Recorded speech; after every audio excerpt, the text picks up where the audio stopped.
Hey everyone, Adrian here. Welcome back to the Conversations with Adrian podcast. Today I'm joined by Paul Leendertse. Paul, thank you so much for joining me. Thank you. You're welcome. Glad to be here. So it's if everyone should understand straight away by your accent that you're from overseas, but you're actually living or residing in New Zealand at the moment. Is that right? Yeah, I'm just exploring New Zealand, but I'm originally from Canada. Yeah, Yeah. nice. Yeah.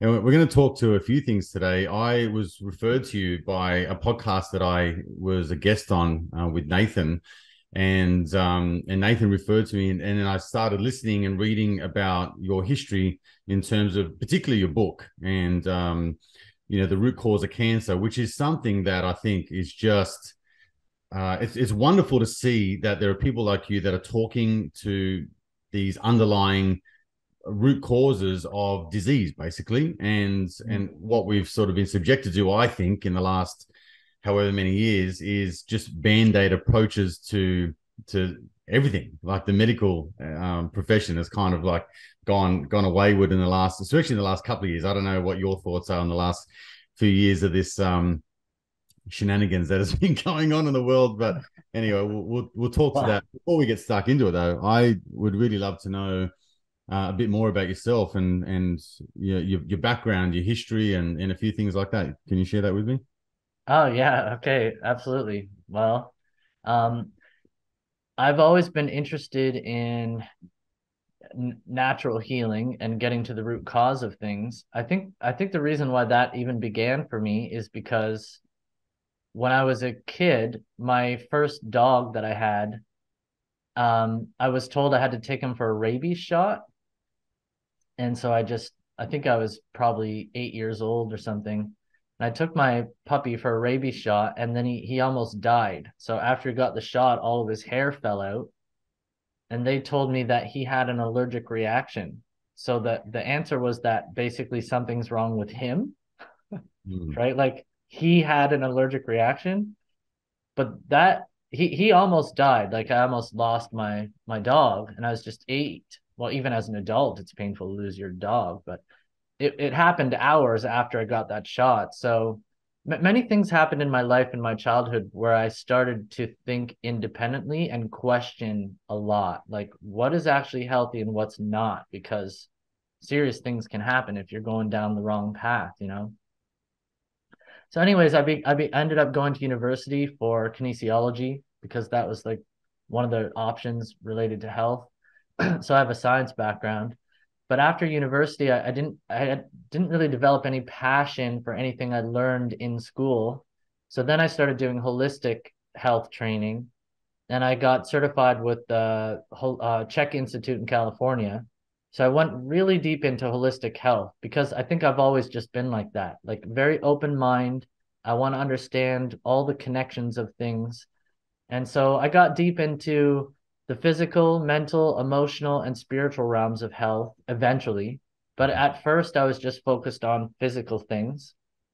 Uh, like many years ago, back in probably 2004, I was extremely fit. I'm still fit today, but I was fit then. I was a holistic lifestyle coach. I was into personal training, eating organic food, not microwaving foods, eating, taking high quality supplements, like in the whole realm of the physical world, but not really wise about emotional connections to health, or I wouldn't even have known what the spiritual realm would be. Mm. So, anyways, at that time in 2008, my stepfather developed lung cancer, and my best friend's father developed lung cancer. And long story short, after 4 months, like within 4 months, both of them died. They both used both conventional and alternative treatments. And they also listened to me at that time. At least my stepfather did. So I had him juicing and taking high quality supplements, all these things, and nothing worked.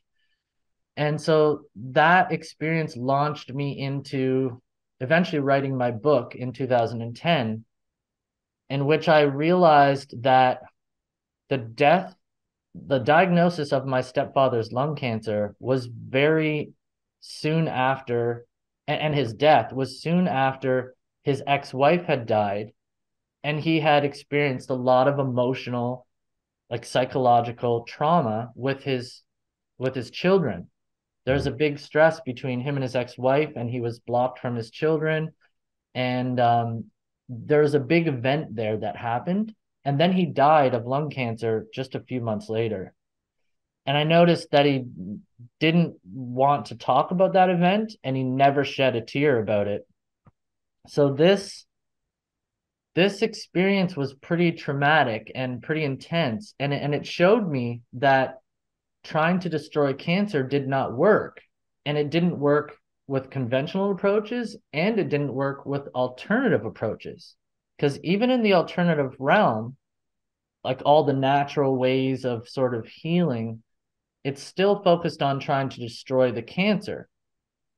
But that experience shifted my focus, and I started to ask, why was cancer there? Like, what was really the cause? And I realized there was this emotional component. So this led to me, after 2 years of investigating, researching, I interviewed some people. I found a woman, like with cancer. I found a woman whose cancer disappeared. So I went and asked her, what happened? You know, how would your cancer just disappear? And it turned out that all she did, and this is a big thing, it's easier said than done, but in her case, she was having a lot of stress in a relationship. She left the relationship.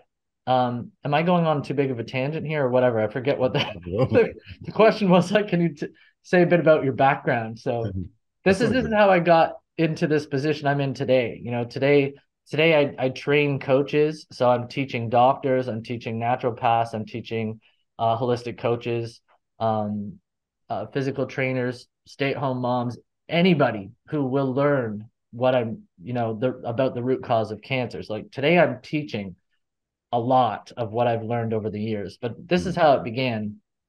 And so this first woman I interviewed, she ended her relationship, which was a big source of stress for her. She had breast cancer. She ended her relationship after she got diagnosed with cancer, with this lump. And she told me that she knew it had something to do with that, because the lump appeared amidst all this stress and challenges. So she left. She went out to British Columbia, Canada, which is the other side of the country for her, like really far away. And she spent a whole month alone. Like there's people there. She was in this tiny little town, and she learned how to surf. And every day she walked in the forest, and the old growth forest with these beautiful grand trees, sequoias, and she cried. And she cried a lot. And she had a lot of emotional processing. And she kind of stepped out of the world she was in and into this other world too, where it was fun and free, and like she's surfing. So after that month, when she went back to the doctor, they test her again, because they're going to proceed with whatever test, and her lumps were gone. They're just gone. And so what the doctor said is they must have made a mistake. They must have made a mistake with the first test. Like somehow the lump must have been there, because lumps don't just disappear. Impossible. But this is exactly what I'm teaching and sharing now. So for many years now, I've been working with people with cancer, and I've been doing just one thing with them. What is the root cause of your cancer? And looking in, like, what's the main stress in your life that exists now? Or what was the stress that existed before you were diagnosed? Like, what's going on in these deeper realms? So I've been doing that for 13 years now. I've worked with hundreds of people with cancer. And, like not a single client have I been saying, okay, we got to make your blood alkaline. We got to get you to be a vegetarian. We got to do all these other things, because most of my clients have already done that. They really have done. So I'm not saying that those don't potentially have value. Like, adopting a healthy lifestyle is really an important component of healing. Mm-hmm. But the thing that's important is that when the deeper things aren't addressed, if they're not addressed, people don't heal. So the vast majority of people that I've worked with have been eating as a vegetarian, have been doing the alkaline thing, tried treatments, tried everything imaginable, and they're only getting worse and worse. And so then when they do a session with me, I'm like the first person that asks them, what's the main stress in your life? Then we start talking about deeper stuff. So after 13 years, it was just shown, like revealed to me, like what the cause of cancer is in each part of the body. Wow. It's kind of simple, really. But the thing is, that experience that I had, those 13 years, that's typically not done. So that knowledge is never found, like never discovered.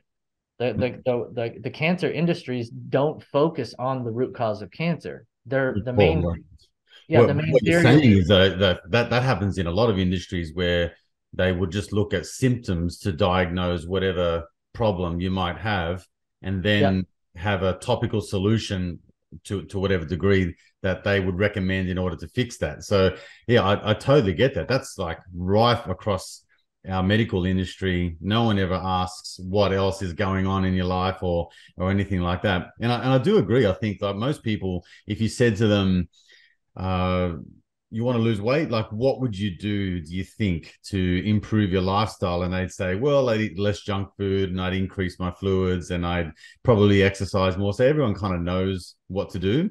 And yeah, like I got a mate of mine, his wife, who was diagnosed with breast cancer a couple of years ago, now in remission.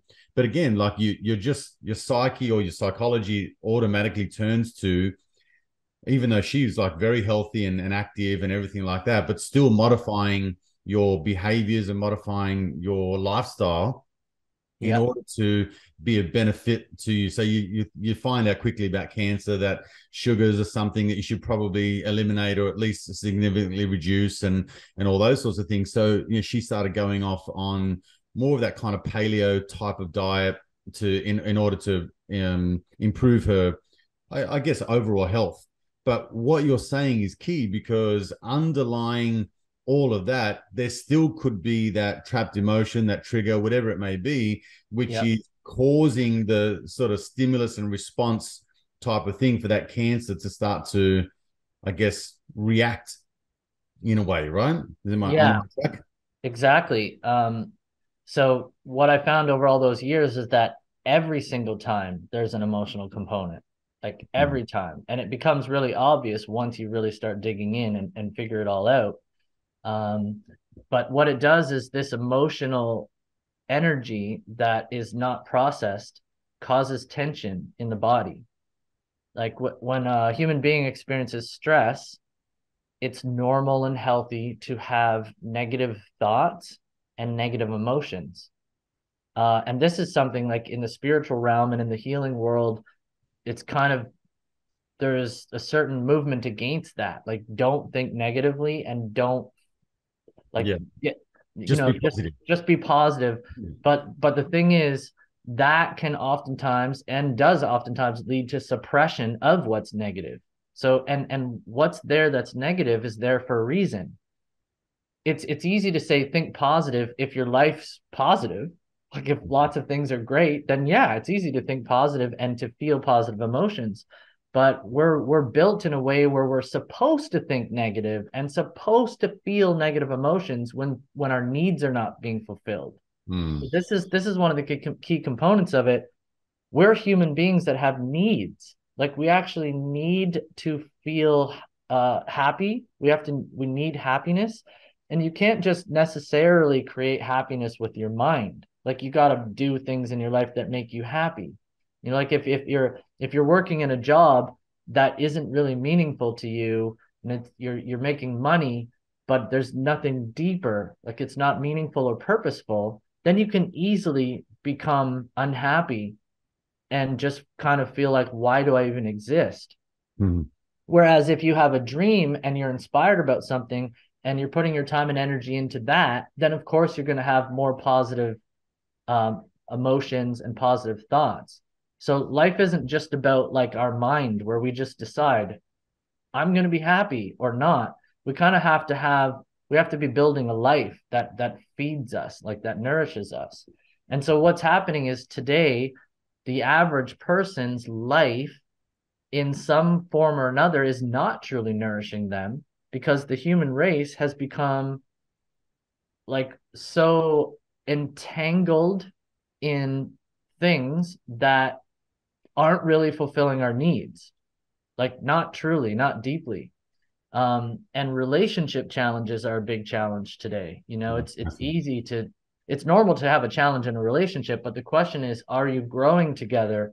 Are things being resolved? And if mm, they're not resolved, but you're still in a relationship, that means that there's continuous negative energies, like continuous negative thoughts or negative emotions. Of course, they would be there. If something's not resolved, then that yeah. doesn't feel good. It's like having a bruise and keep pressing on it. It just never gets a chance to recuperate Right. and Yeah. replenish. Yeah. So can I Yep. ask you, what do you think, why do you think the body stores emotions in parts of your body? Like why do I guess on a cellular level, I would guess that your your body is feeling an emotion, it starts to uh, have a process of, because like you have a stiff back or a sore neck, or your guts are churning, or like you always have a kind of relationship to where in the body you're feeling stress. And so, Good do you question. know why does the body store the emotion in a particular part of the body? That's such a great question.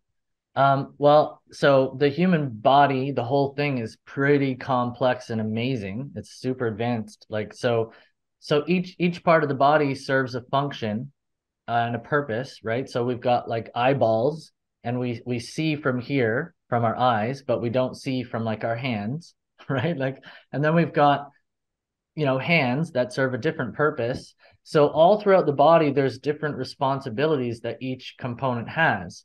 And our brain is where we do our thinking. And Mhm. thinking is completely different from feeling.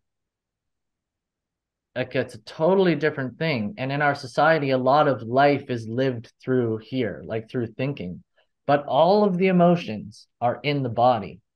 So emotions are felt through the body. Our liver processes anger, the energies of anger. The lungs process the emotions of grief. Our colon is connected to the emotions and the feelings of safety. This is why there's sayings like, oh, my gut instinct was whatever, because you feel it in your guts. Mm. Like, so uh, we have sayings like a broken heart. That person has a broken heart. It's because we feel in our body, there our organs in particular are in charge of, our body's in charge of processing emotions, the energy of feelings. Yeah.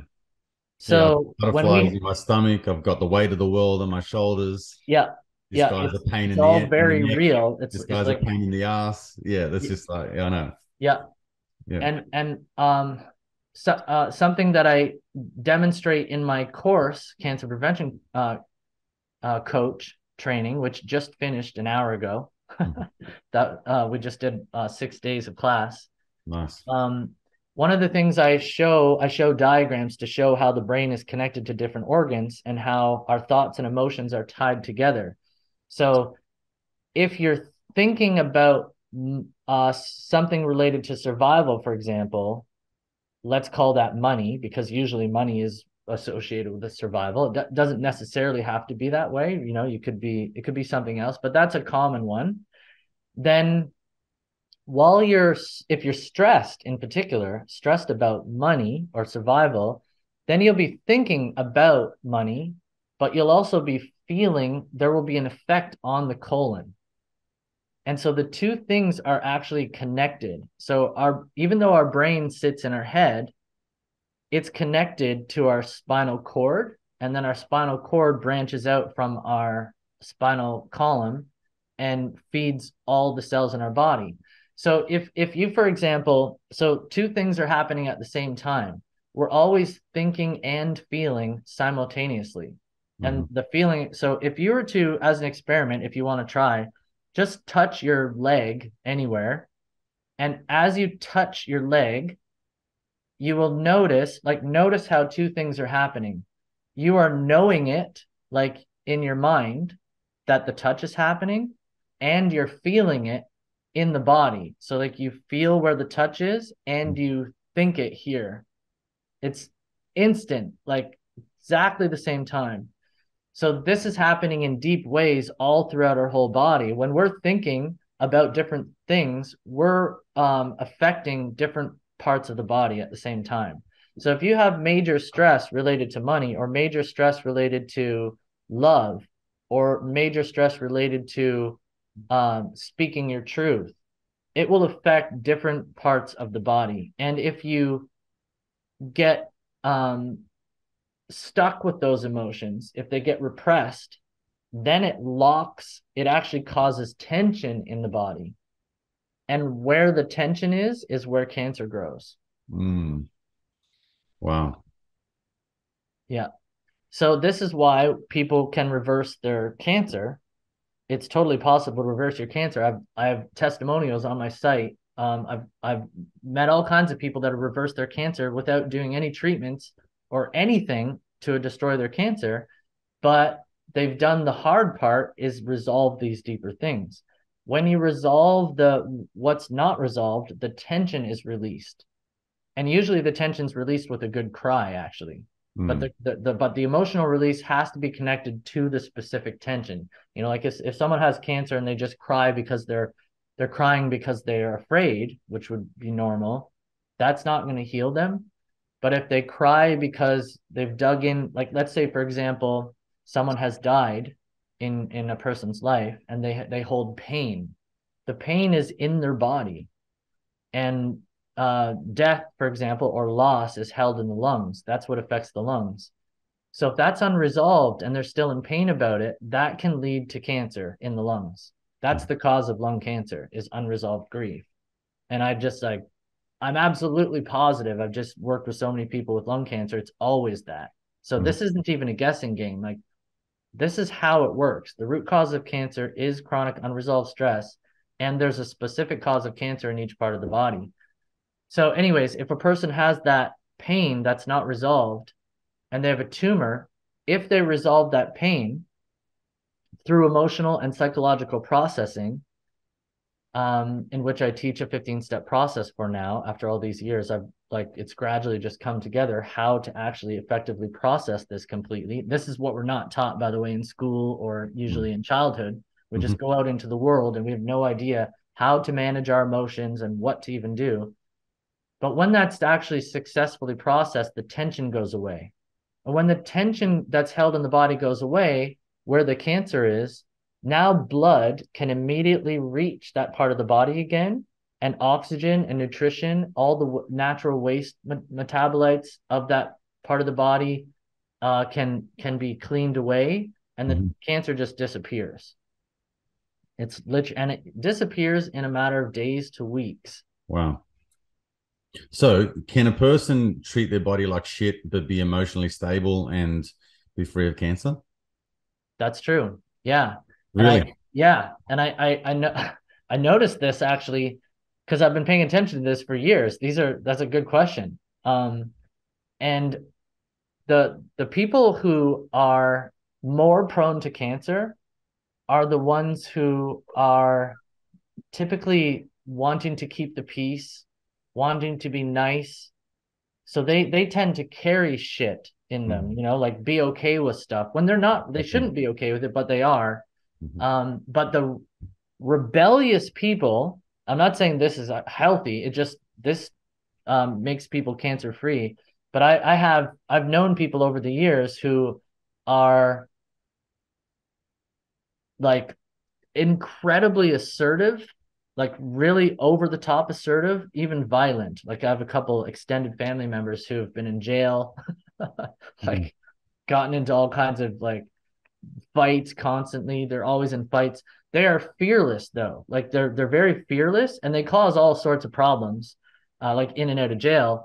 But I paid attention, and these types of people don't develop cancer because they don't carry fear. They don't suppress anything. They're just like, you know what? Fuck you. Yeah, yeah. Let's get it Kind out. of like that. Hmm. Like ugh. Whereas people that are, yeah, so they're I wouldn't say that they're emotionally well, but Yeah, they're not emotionally suppressed. agree. And it's the suppression that causes it. Got it. I Yeah. think also, like, if you were to have an extension of that, because the reason why I asked it is because when you mention the things about, say, for example, you've got a limitation or a lack in money, or you've got a stress at the moment that's around finances, then you could harbor whatever guilt, shame, worry, fear in the bowels or the stomach or the colon or whatever, and so therefore that could manifest into a certain type of disease, or cancer, right? Yeah. But you do see people, and this is what I find fascinating, is because these days there's a trend around, well, not a trend, but obviously this growing awareness around mindset and around looking after your body. And there's everything to do with meditation and fucking ice baths and taking Yeah. these supplements and breath work and all that kind of stuff. So it's almost like by the time you fulfill your morning routine of a cold shower or ice bath and then a workout and some meditation and some breath work, it's fucking 12:30. You haven't started work yet. You've got this 3-hour routine, right? So you're thinking, well, I'm doing all this stuff, but where's all these millions of dollars? Whereas you see someone who's like, just a fat loath of a man, and you're like, this guy's a millionaire. So what is it about this bloke who just abuses his body, smokes, drinks, goes out and parties, and eats like shit, but he's also really wealthy? So there's an interesting correlation between what belief systems they obviously have, Mm-hmm. and I guess what would be a true statement would to be that perhaps cancer might not be the outgrowth of that particular person's life, but it could be a terrible relationship with their kids, or it could be a terrible marriage, or just a bad heart, or whatever it may be, because they're not doing the right thing by their body, right? Uh-huh. Yeah. Well, yeah, the subconscious is a big part of like the deeper stuff, right? And when you're talking about being wealthy or not, our subconscious has a lot to do with that. I was raised in a way where I thought, well, in deep ways, that I don't even deserve money. I don't even deserve wealth. And also that people that are wealthy are bad people. Mm, So then I'm carrying that in my subconscious for many years and then not ever becoming wealthy. So um that's one component of it. Our subconscious can lead to a lot of stress, you know, because yeah. then I'm overworking because of it. I overworked a lot in my life, and that's still would be a tendency today, although I don't tend to do it really. Mhm. Like I'm healthy, but in the past I had adrenal fatigue and pain in my body. It's because I'm overworking. So changing these subconscious beliefs can resolve stress in life for sure. Yeah. I wanted to point out that the opposite is true too. Back to your previous question, people that are completely, totally healthy and have the great lifestyle, they have all the healthy routines, they're eating well, they oftentimes can develop cancer too, because it's not even about, ironically, it's just not about that stuff. It's about the emotional stuff. So you can have a Mm. super healthy, fit person, but then they go through challenging times, like you said, with their kids or with their in a relationship, and then not know how to process the emotions, know how to resolve the stress, and then carry it. And then they carry the tension, and the tension ends up with abnormal cells growing. Mm. And when in your work, when you're working with your clients, does the trauma have to be anything major, or can it be a minor thing that happens consistently? For example, does it always Yeah. come from childhood, or can it happen like your stepdad, where his ex-wife passed away just recently, and that Yeah. was a trigger, or was it always underlying, and there was something that was compounding over a period of time that kind of helped it along its way? It's a good question. Uh, it's both. It's like something that's already there, underlying, and yes, it would be rooted back to childhood, but that won't necessarily cause cancer. It's just the underlying thing that gets compounded, and then that eventually leads to an event, and the event is what causes the cancer, because the event then leads to a suppression. So, um, for example, someone with breast cancer that I worked with, she was a single parent and she had a son. and she had breast cancer. So when I'm talking to her to try to figure out what the root cause is, then she said, I asked what are the main stresses in her life, and she's like, well, the biggest stress is my son. So then we get into that. What's going on? And he's 25 and he still lives at home. I'm like, okay, I can see how that could be stressful. Like, what's going on? Well, he just like he's not getting anywhere. He's just smoking pot and playing video games. Mhm. And so I said, so I can guess why it's stressful, but what can you tell me more specifically? What is the stress? Like, what's going on? She said, well, when we started to get into fights, when he was like 19, 20, because I felt like you need to go out into the world, son. Like you got to move out. Like you can't just live here forever. And it was becoming disruptive for her. And her motherly instinct was like, this has to change. But they would get into fights and nothing was really happening and he's not moving out. And then she realized she was afraid. Like she was very afraid to actually kick him out because she honestly did not feel like he was mature enough to like go out into the world and succeed. Like he wasn't ready. He didn't want to go. And there was a fear that I think he had a tendency to be like maybe even suicidal. Wow. So now there's many different causes of breast cancer. This is one example I'm giving. So I don't want to paint a picture for anybody, but so this is one example. And so she's feeling guilty to kick him out and she's feeling afraid. So then what she did is she just stopped fighting with him. She stopped expressing her emotions. She stopped expressing her anger and she just accepted her son not going out into the world. So then, now here she has cancer in her breast. Mm. So when you get deeper into it, that's what's happening. It's events like this. So the event for her, so see, it would be compounding. So as time goes on, she's stressed about the fact that her son is not moving out. That's not causing cancer yet. She's like, stress doesn't cause cancer. It's just unresolved stress that leads to a suppression. So then at some point, maybe they had like a big fight or some event occurred. And that time, now she just starts to hold things in and kind of like just hold it all together. But Mm. it's not being resolved. And so there's a moment where the tension accumulates and develops. And that's when cancer starts to grow soon after. Yeah, wow.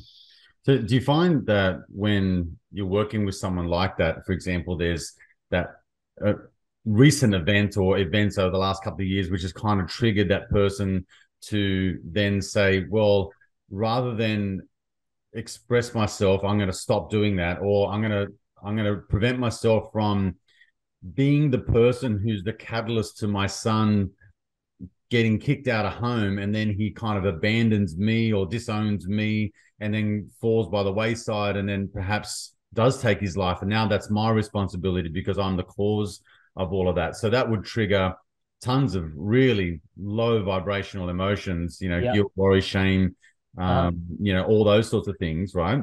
Mhm. So does it then tie back? Do you go any deeper to say perhaps that way of thinking is a learned response because the way that, for example, that lady's mum and dad was, he was a dominant Dan, she was a Dorothy doormat, and was always Amazing. just told to shut up and don't speak back to me, that sort of thing. So she's learned from her mother how it feels to be scolded when you do speak your mind. So then you kind of repress and suppress those emotions again. Does it keep looping back like Exactly. all the Yeah, way back?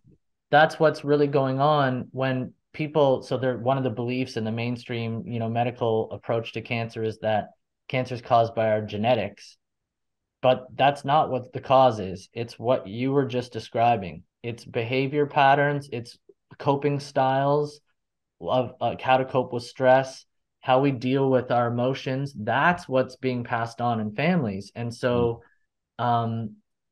yeah, that's why cancer gets passed on because it's not passed on. It's like learned. Yeah. So yeah, if you don't know how to deal with guilt, and then you end up passing it on to your child too, they don't learn how to deal with guilt either. So then you carry guilt, your child carries guilt. Right. And so therefore you say, well, you had breast cancer and my mum has breast cancer and her mum had breast cancer. And now we've got a history of breast cancer in the family, Yeah, right? So do you yeah. find what are the distinctions between males and females in terms of where they typically develop cancer? Oh, that's a good question too. Well, see, it's interesting because yeah, once you really get into this and start understanding what's really going on, it all makes sense in all kinds of ways. So women, for example, tend to be the ones that develop breast cancer. So men, of course, have like a chest, of course, but like we have the breasts, but men rarely develop breast cancer. It's and in fact, in my whole 13 years working with people with cancer, I still have not encountered that. Mm, But I've worked with all kinds of women with breast cancer. So it tends to happen in women. That's because the cause of breast cancer, by the way, as a general statement, because just for time's sake, but to keep it simple, is related to personal sacrifice related to love. mm, So there's makes many sense. complex scenarios of how that can appear, but it's personal sacrifice related to love. And tough situations that women can get into where they don't know how to process their emotions, they don't know how to deal with it. Like this example I gave, she didn't know how to solve this problem with her son. So she's carrying all this guilt, she's carrying anger actually, and and so on. Mm, But one of the reasons why breast cancer occurs often with that personal sacrifice theme is because women are designed to sacrifice themselves to begin with in terms of their physiology. Like it's the woman, it's the female who has a uterus and a womb. So they have to give their nutrition and their energy to help grow the baby. They've got to carry that baby. Like they really have to sacrifice themselves in certain ways.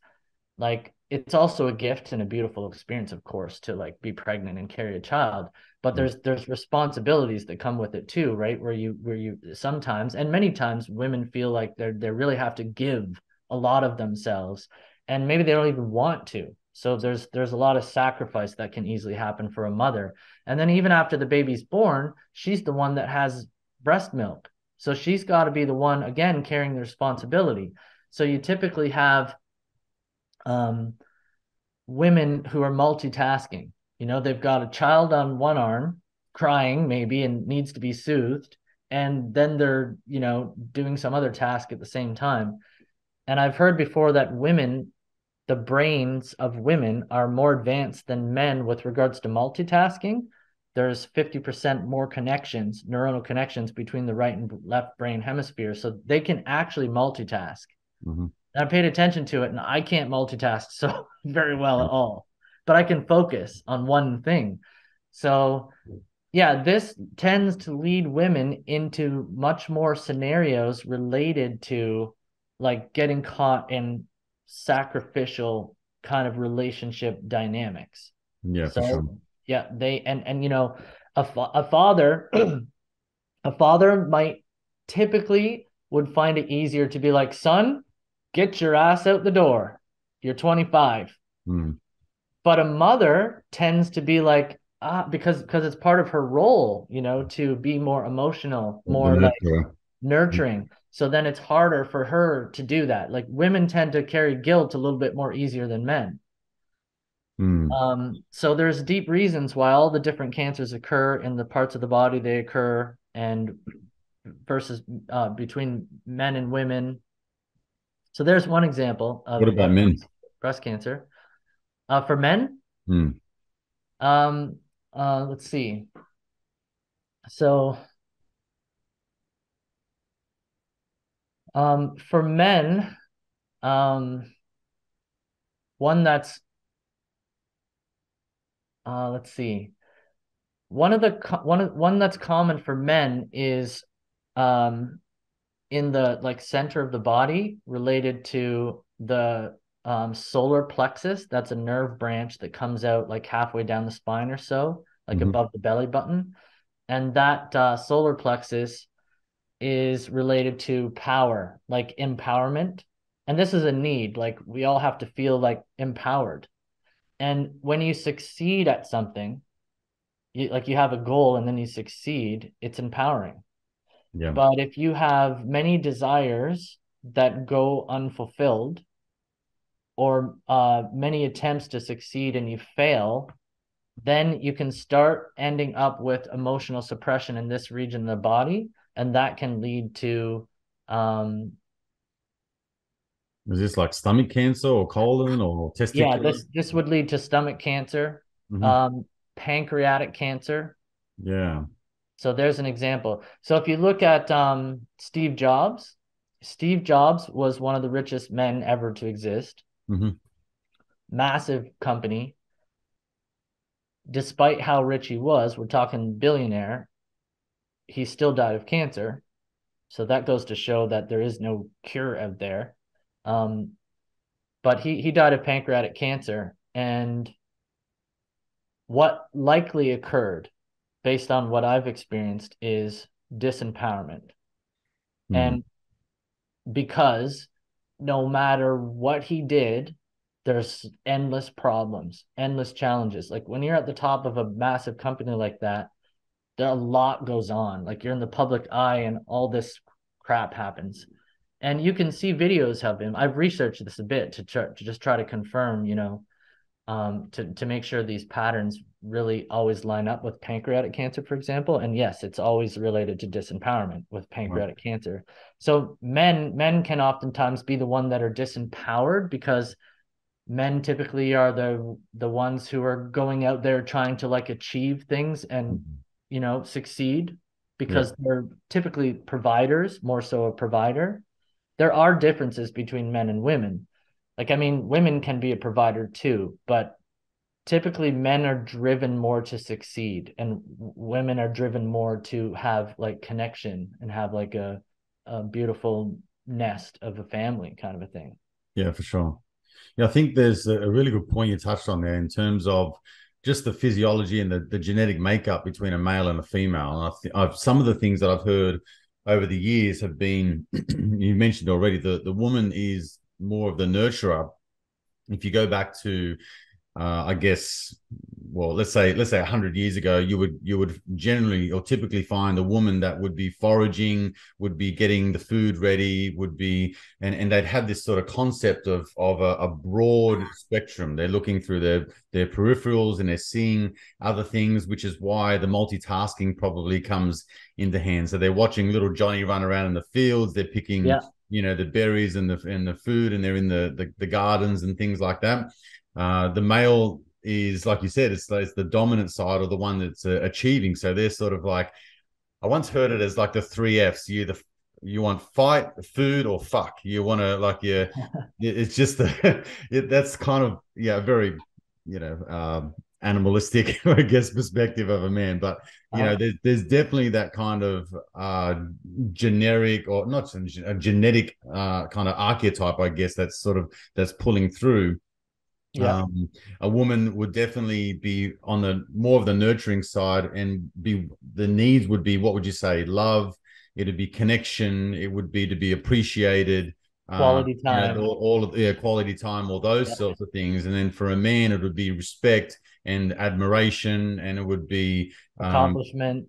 accomplishment, sort of Acknowledgement too. acknowledgement of your achievements and things Yeah. like that, right? So there'd be Yeah. certain needs on both sides, which if not met, would then again, if you're taught as a man to just shut the fuck up and get on with life and don't Uh-huh. cry because you're a pussy, and then Right. all of a sudden you're repressing your emotions.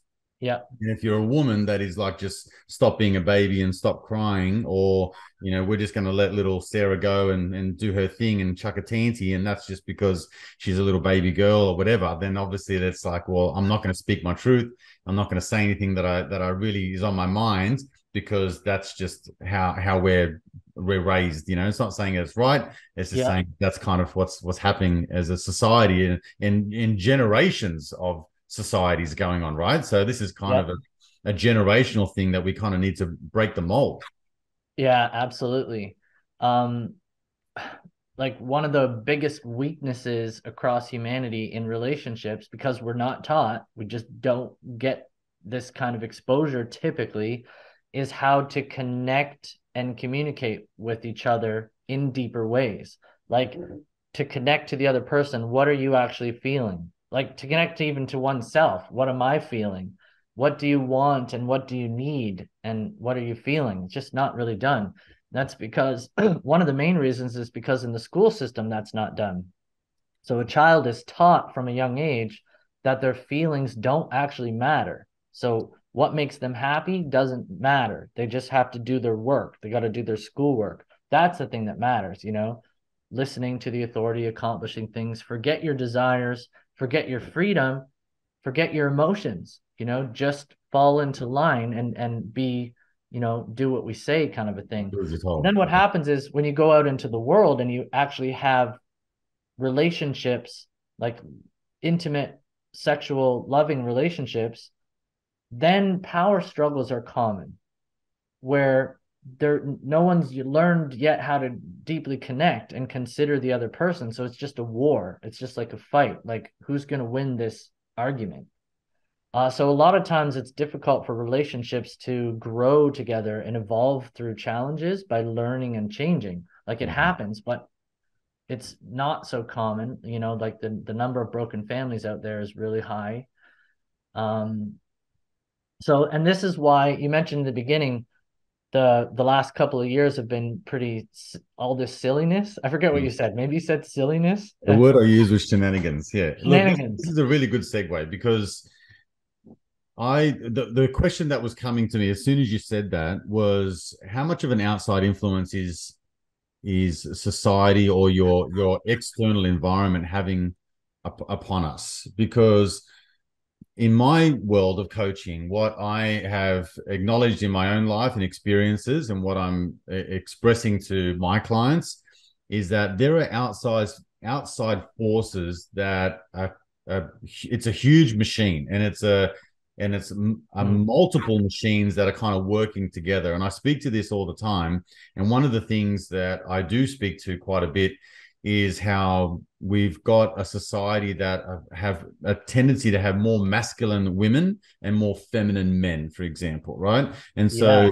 but then when you look into the foods that we eat, like you talk about emotional regulation and dissolving emotions and making sure that you can kind of get rid of all this suppressed anger, or worry feelings of a dark, deeper trauma that might have arisen in some point of your life. But at the same time, like the last 3 years, if we just take that into example, like we go 200 years back if you really wanted to, but we've just been living in a state of fear, worry, and stress, and anger, and whatever other emotion you want to chuck into it.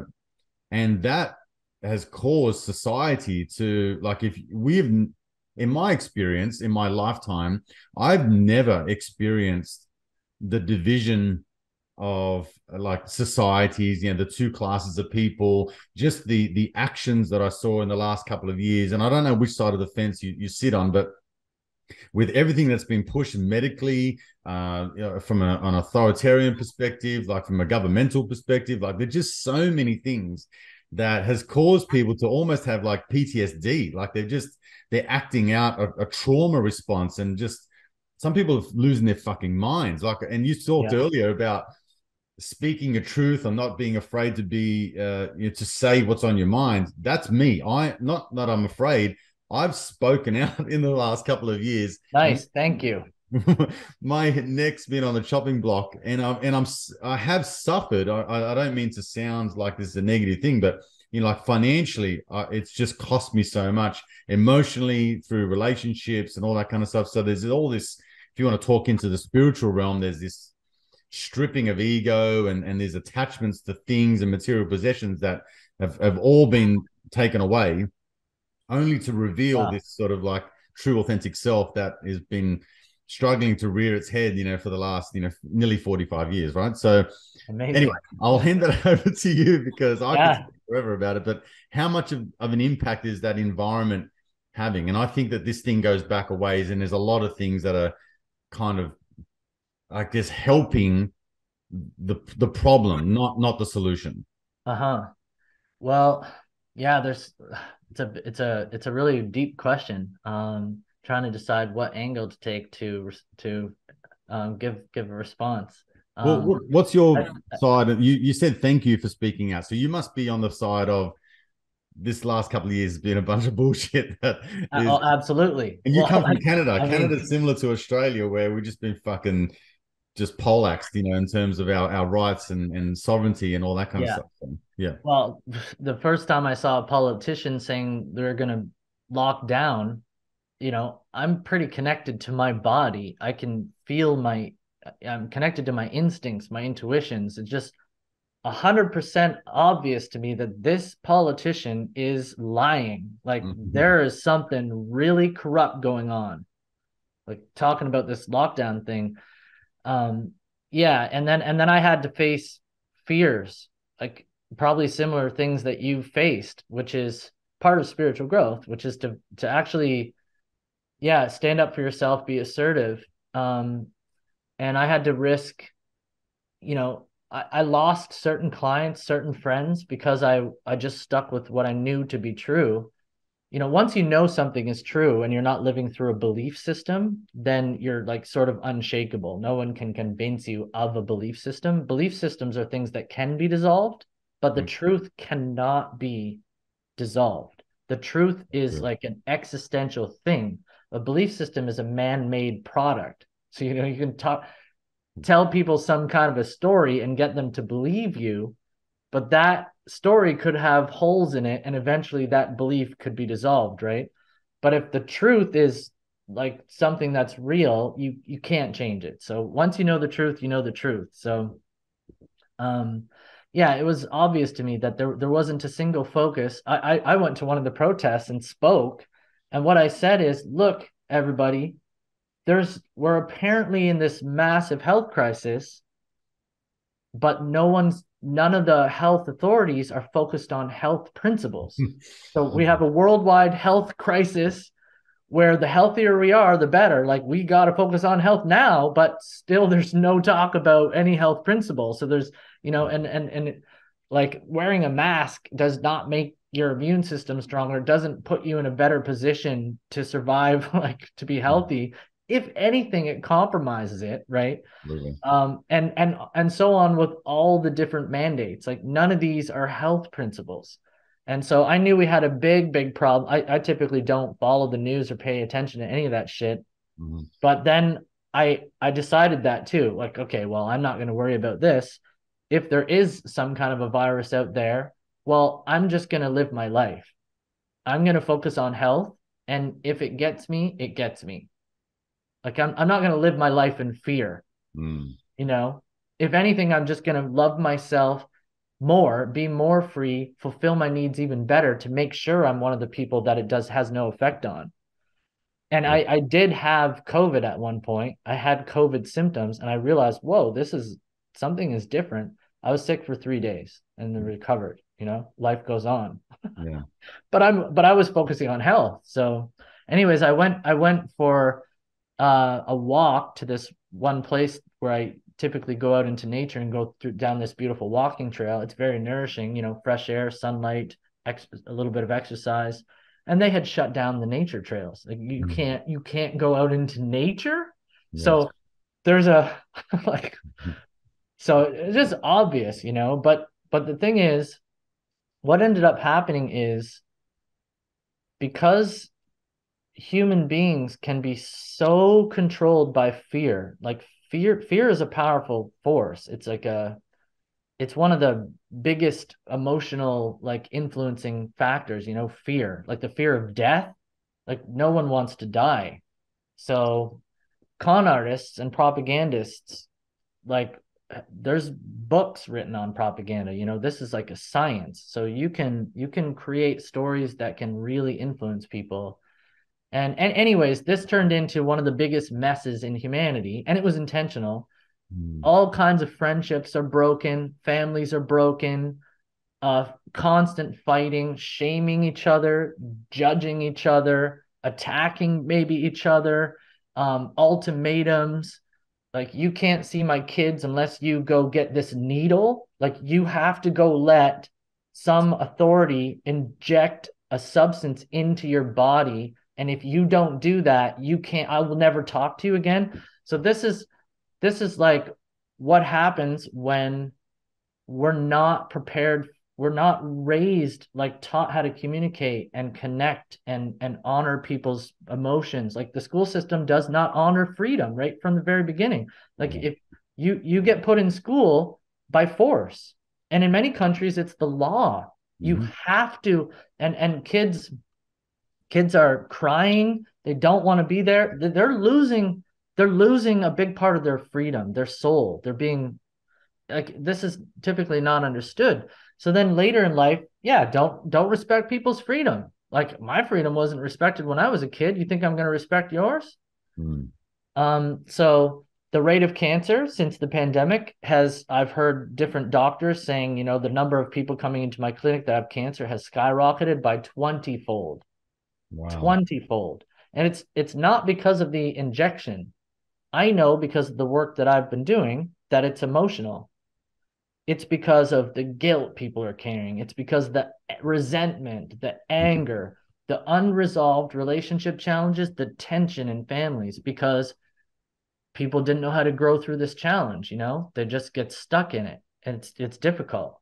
Like every time cancer forms, it's because someone's really truly gotten into a difficult challenge to navigate. And they end up with repressed emotions to try to just cope with it. Mm. So we don't have really much leadership in the world. Like our, No. our so-called leaders are like, who are they? Like the leader of Canada? Like Yeah. the leader of Canada spends like billions of dollars, pays some corporation. Like, who are these people? Just gives the money so that they can bring needles for everyone in the whole country. This Yeah. is our response to a health crisis. And in the whole entire many years of the leader of Canada leading, he hasn't taught a single damn thing about like anything of real value. Like why it's important to sleep well at night, why freedom is so important, like why organic food is important. Yeah. Under the Except, many of the except leaders Paul, if today are you're in just the destroying. Ukraine or China, that's where your freedom's allowed. So not in Canada. Yeah, But they'll happily send money over there, but they'll stop your truckers from receiving any donations from the public to keep their industries going and yeah, things like that. So yeah, yeah. absolutely nuts in the last couple of years. But what about environmental things? Like I am more conscious now with my children and with myself in terms of what we allow into our minds. So I don't want Oh, to be one of those dads that kind of says, you're not allowed to play video games and you can't watch this YouTube channel and all those sorts of things, because I understand that their environment today is different to the environment that I grew up in. However, I do want to inject, obviously, go outside, get 3D with people, stop this online gaming and start playing games together, or at least be in the same fucking lounge room and play together so you can interact together. But then it's also the things that they're eating and teaching them about microwave foods and about processed foods and things that go through many sort of forms, to be many processes to become the thing that they are, and stick with yeah. things that are highly organic. I talk a lot about the water that we drink and all those sorts of things. But then another thing that I do, and it works most of the time, I'm happy to say, but only with a couple of I've got 3 kids, so some of them take it on board and others don't. But I kind of go, if you want to play your games, it's totally fine. But I need you to be absorbing something into your mind that's not maths or English or science. It needs to be a podcast or a self-help book or something about finances, or it could be a documentary that you need to be learning, or at least teaching your body and your mind something new in order to, I guess, have an expansion of consciousness, not just this Yeah, limitation of where society wants you to be, because society is just, I mean, you can tell, like, they just want worker bees. They want yeah, they exactly. have a slave mentality, so they Uh-huh. just want you to do as you're told, like the school system teaches.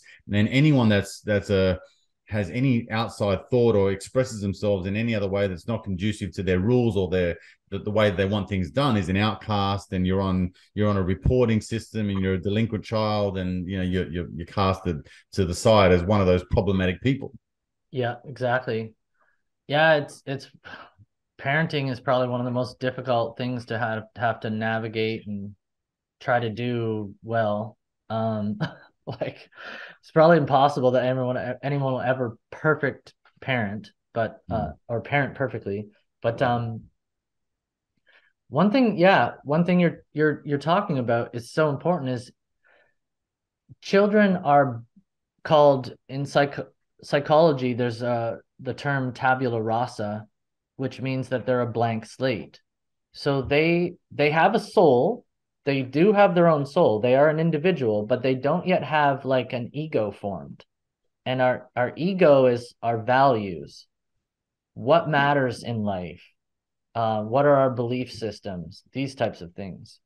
And so it's actually really important as a parent to protect kids from other people and other sources programming, like creating that ego.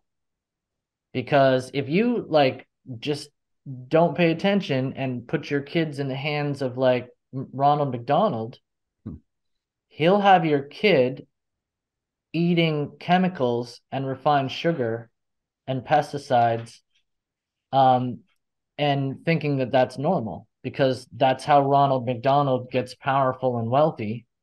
So it's a real danger today. Many of the big corporations, the politicians, they're powerful. They're not there to serve humanity. They have not actually become spiritual adults there to give back, like to truly give and provide and oversee. They're there for power. Like they're there to take as much power as they can from people. And your children are primary targets, really, because if the more you can get children hooked to focus on whatever it is that you need to sell to become powerful, the better. So yeah, like there's organizations out there reaching for children. They want to access the minds of children. Heavily influenced So them, start them young, yeah, so indoctrinated early. Yeah. it's important you take the lead, like you're saying, and be like, hey, you gotta at least listen to a podcast. You gotta do this because you want to like expose them. A child, I think the two most important things probably for a child is to have adequate time connecting to their own soul. So just in their freedom, so that they can practice thinking for themselves. They can learn lessons, like they can make mistakes, they can explore things, they can go on adventures, and that they start to have like a relationship with their own soul, where the parent isn't there going like, "Don't do that," that's wrong, and like hovering, right? Yeah. So they need like adequate time with their soul. And then I think the other component is where the parents there to do their best to keep them safe, like to keep them exposed, like eating food that's actually good for them, because you know that this is actually food. Whereas the food that Ronald McDonald tries to get to them eat, that's not actually food. Right. So But also, what I'm hearing from you is that it still comes back to the parent being aware and conscious enough to know that they've got to lead by example, and they've got to be regulating their own emotions, and yeah. they've got to be putting themselves in the best possible environment, which is conducive to the happiest, healthiest outgrowth, I guess, of what you would call a good life. Would that be true? Yeah, absolutely. And parenting is oftentimes part of this society where it's like a template. When you grow up and you fall in love, you then have kids. It's like this big deal, like go have kids. Like I can't wait to be a parent or something, but Mm. like being a parent is a massive responsibility. It should not really happen ideally. It shouldn't even happen until a person's really ready. Usually it doesn't happen that way, but like ideally, yes, if a parent's cup is overflowing, like you have extra energy to give, you have extra time, your finances are fulfilled, you don't have symptoms in your body, so you don't have pains and aches and skin problems and stuff, like you got to sort out yourself first, because then you'll know the truth. Then you know that you've figured out the truth of things. Like, this is the food that's safe, so that now you're eating that. So then it's safe to teach your kid how to eat. Yeah. But yeah, so you kind of have to really break free of the system, become an independent thinker, figure out what the truth is, what are our needs, and how do I actually fulfill them? And then the better you do with that, the more you'll be able to pass it on to your kids. Mm. Yeah, So and all you can do is the best you can. Like every parent, just when I was a kid, my mom was feeding me cereal for breakfast and giving me a bowl of refined sugar. So with a spoon, I could just scoop as much as I wanted, put it all over my cereal. You yeah, know? same. But Yeah. she didn't know any better. So yeah, Yeah, they did the yeah, best they could with what they knew, and it's up to us to create a new world or a new environment for our kids, albeit in the face of what you could see now as a fierce competition in terms of the people that are trying to what does Jason Christoph call them, the overlords, the ruling elite that are the trying to human farmers. the human farmers. That's it. Yeah, so I call them con artists because yeah, absolutely. like the biggest ones, because that's really what they are. I think it kind of boils down to just conning people, getting people to make choices for their benefit. Yeah, and they have such control over everything that we see in our environment as well. They can kind of create situations that induce a lot of this type of behavior that we're talking about before, and then we're sort of into this feedback loop of just constantly reactive to life. So you're never really in a state of thriving. You're always in a state of just trying to survive, right? So I Yeah. think that yeah, I agree with you. The more that we can break away from that, obviously that takes courage, and yeah, it takes a lot of intestinal fortitude, I think, to kind of make that decision that you're going to go against the grain, which feels very uncomfortable and very indifferent for a long time before you start to feel comfortable in your own boots, right? Yeah. And there's a spiritual component to this that I find helpful is I think with our ego, like we all have to have an ego, but there's times when we need to surrender our ego and rebuild our ego consciously so that our ego isn't just built from our childhood. We can now be like, okay, I adopted all this stuff from my childhood. So what's good for me and what's actually not? Like what's in alignment with the truth and what's not? Then you can reconstruct and build your new ego.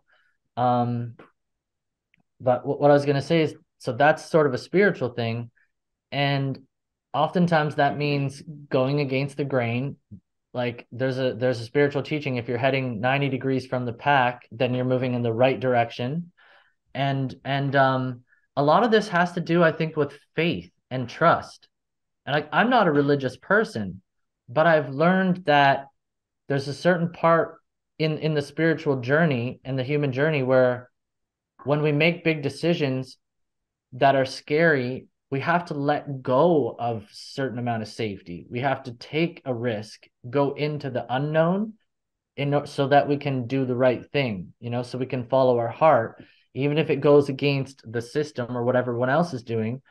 And that's where I think you can develop a relationship with, call it creation, the universe, God, something higher than you, where you can trust actually that if you're going to choose that act, like choose to do that right thing, then you'll be supported. And a lot of the darkness in the world is actually happening because people are agreeing to it.